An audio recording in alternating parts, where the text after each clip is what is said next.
Herkese merhabalar, ben Huri. Huri Metek Mutfak'ta mutfağıma hoş geldiniz. Çok lezzetli, çok şifalı, harika bir tarif hazırlıyorum. Bu eriği bulursanız mutlaka deneyin. Tarifimize hiç bekletmeden hemen başlıyorum. Evet, bahçeden topladım kokulu şöyle uzun eriklerim var. Yıkadım. Ortadan ikiye keserek orta kısmındaki çekirdek kısmını çıkartıyorum ve geniş bir tencerenin içine alıyorum.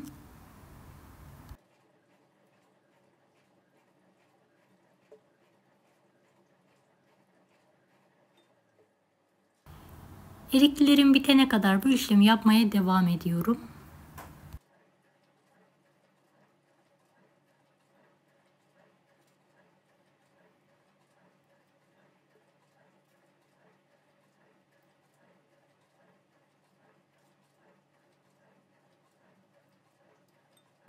Beni hangi ülkeden veya şehirden izliyorsunuz merak ediyorum. Yoruma yazarsanız sevinirim.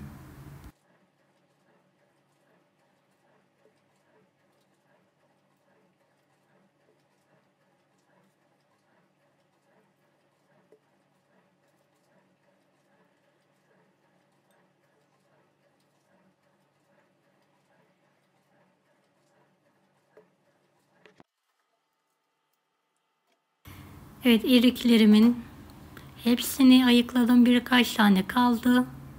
Onları da ayıklayarak hemen tarifime başlıyorum.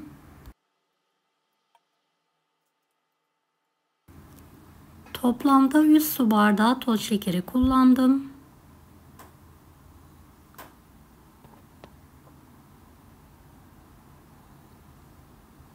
Şöyle bir karıştıralım.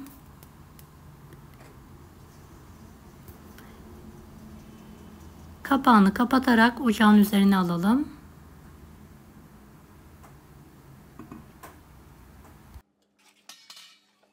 Ara sıra karıştıralım. Biraz orta ateşli, biraz yüksek ateşle erikler yumuşayana kadar pişirelim.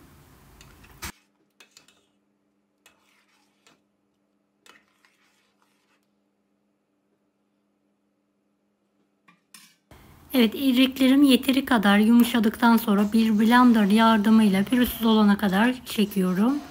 Evet, çekirdekleri ayıkladığımız için bu aşama gerçekten çok pratik oluyor.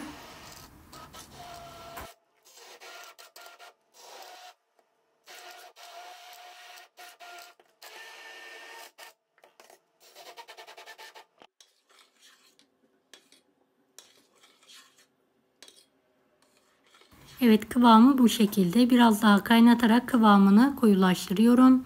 Ve en son tekrardan biraz daha pürüzsüz olması için çekiyorum.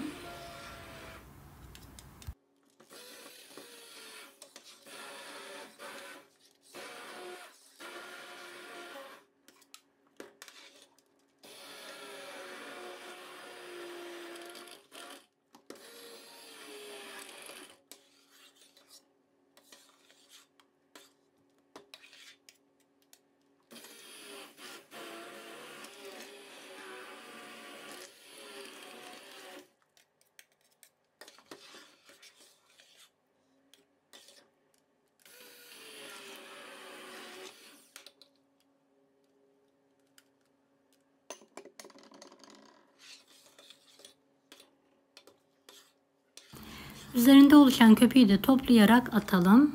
Ve sıcak sıcak kıvamı koyulaştıktan sonra şöyle 500 mg'lık kavanozlara pay ediyorum.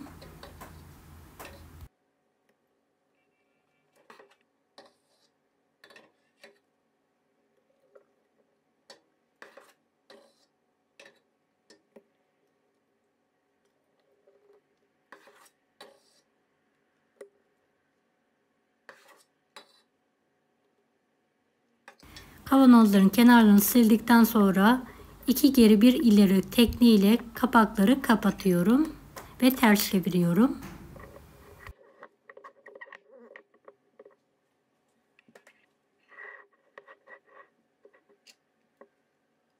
Bu işlem erik marmelatım bitene kadar devam ediyor.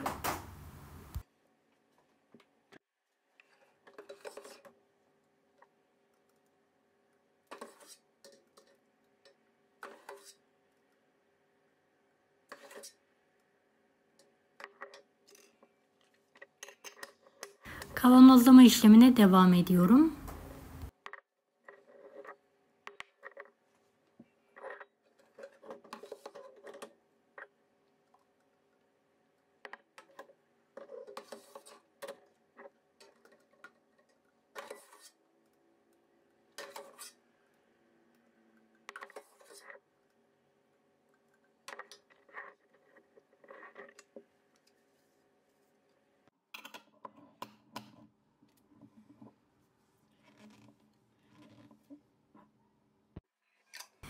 Sofra bezi üzerine alalım ve kapatalım. Bir gece bu şekilde bekletelim. Ertesi gün kavanozlarımızı kontrol edelim.